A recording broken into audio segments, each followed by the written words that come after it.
ربنا وابعث فيهم رسولا منهم يتلو عليهم آياتك ويعلمهم الكتاب والحكمة ويزكيهم إنك أنت العزيز الحكيم.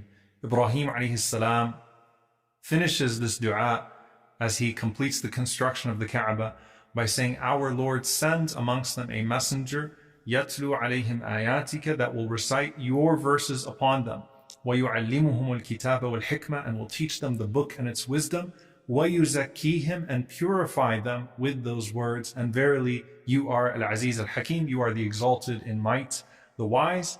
And then you see an answer. And the answer is obviously the person of the Prophet ﷺ, but this dua that's in Surah Al-Baqarah is answered in the very beginning of Surah Al-Jumu'ah, where Allah subhanahu wa ta'ala says, هُوَ الَّذِي بَعَثَ فِي الْأُمِّيِّينَ رَسُولًا مِّنْهُمْ يَتْلُو عَلَيْهِمْ آيَاتِهِ وَيُزَكِّيهِمْ وَيُعَلِّمُهُمُ الْكِتَابَ وَالْحِكْمَةَ.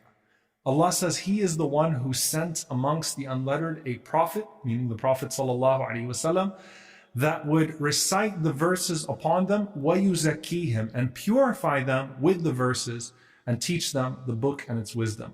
So Allah subhanahu wa ta'ala did not just answer the dua of Ibrahim alayhi salam thousands of years later, He perfected it. And how did He do so? The order is switched up. Ibrahim alayhi salam asked for all the right things, but Ibrahim alayhi salam put tazkiyah, to be purified with those verses, after teaching them the book and its wisdom. And Allah subhanahu wa ta'ala is making it a point, as it is in Surah Al-Jumu'ah, that tazkiyah comes first. Internalizing those verses is far more important than the external practice. The external practice will only remain sound so long as the heart remains sincere.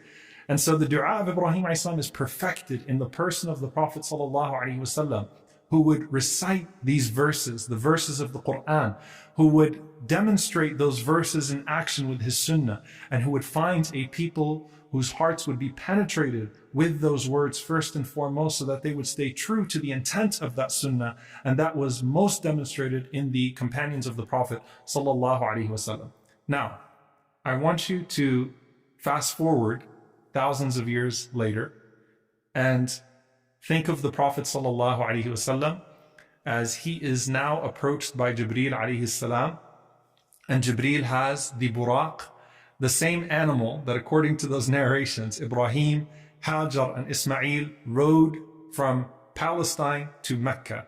And now the Prophet ﷺ is to ascend that animal to embark on a journey from Mecca to Palestine, specifically Al-Quds, specifically Jerusalem, the same animal his grandfather had rode. And think about Ibrahim alayhi salam as he was making dua for the Prophet ﷺ in Mecca, right? For this blessed son of his in Mecca as he was building the Kaaba. And then the Prophet ﷺ leads the prophets in prayer in Jerusalem, and Allah subhanahu wa ta'ala opens the gates of the heavens for him. And he ascends with Jibreel alayhi salam through the gates of the heavens, and he meets prophet after prophet. Every time he gets to one of those gates, the keeper of the gate says, "Who is it?" And Jibreel alayhi salam says, "It is I." And he says, "And who is with you?" He says, "Muhammad sallallahu alayhi wasallam." The gatekeeper says, "Ursila ilayh, was he already sent for?"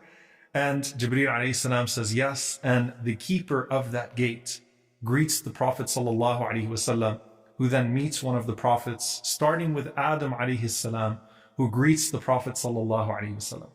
As the Prophet sallallahu alayhi wasallam ascends, he gets to the seventh heaven. When he gets to the seventh heaven, alayhi salatu wassalam, and the keeper asks Jibreel alayhi salam, "Who is it and who is with him?" And he says, "Muhammad sallallahu alayhi wasallam." The gate opens, and the Prophet sallallahu alayhi wasallam says, "I see my grandfather Ibrahim alayhi salam with his back to Al-Bayt al-Ma'mur, his back to the Kaaba of the heavens, the frequently visited home of the heavens, where 70,000 angels enter every day, and they do tawaf and they worship Allah subhanahu wa ta'ala, and they never return." SubhanAllah, think about that. Ibrahim alayhi salam, who built the Kaaba of the earth and asked Allah subhanahu wa ta'ala for a son that would purify that Kaaba and that would uphold the intent of that house of Allah subhanahu wa ta'ala. And now he is seeing that son of his with his back against the equivalent of the Kaaba in the heavens. And the Prophet ﷺ looks at him and he says, Wallahi, I've never seen a man who looks more like me.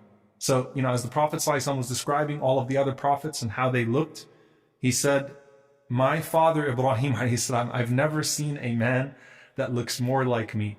And Ibrahim ﷺ has his back to Al-Bayt al-Ma'mur, and he looks at the Prophet ﷺ, and imagine the joy in Ibrahim ﷺ when he sees the answer of his dua in the Prophet ﷺ. And the Prophet ﷺ says, so I said salam to him, Assalamu alaikum wa rahmatullah. And he responded, wa alaikum assalam wa rahmatullah. And he says, marhaban bil ibn salih, greetings to this righteous son, when Nabi as-Salih, and this righteous prophet. All of the prophets between Adam and Ibrahim greeted the Prophet ﷺ as a noble brother. Ibrahim alayhi salam and Adam alayhi salam said, a righteous son. Marhaban bil ibn salih. Welcome to this righteous son and to this righteous prophet. SubhanAllah, this meeting is even more poetic when you consider that the journey of Al-Isra wal-Mi'raj started from Hijr Ismail. It started from the very same place that Ibrahim alayhi salam had constructed for his family, for his son Ismail, and for his wife Hajar at those times. And here he is now with the Prophet ﷺ in front of him. And subhanAllah, this is the culmination of that dua. And this is the elevation of Ibrahim alayhi salam. And in those moments where Ibrahim alayhi salam meets the Prophet ﷺ, he is not just pleased with the Prophet ﷺ, but he's also pleased with his ummah.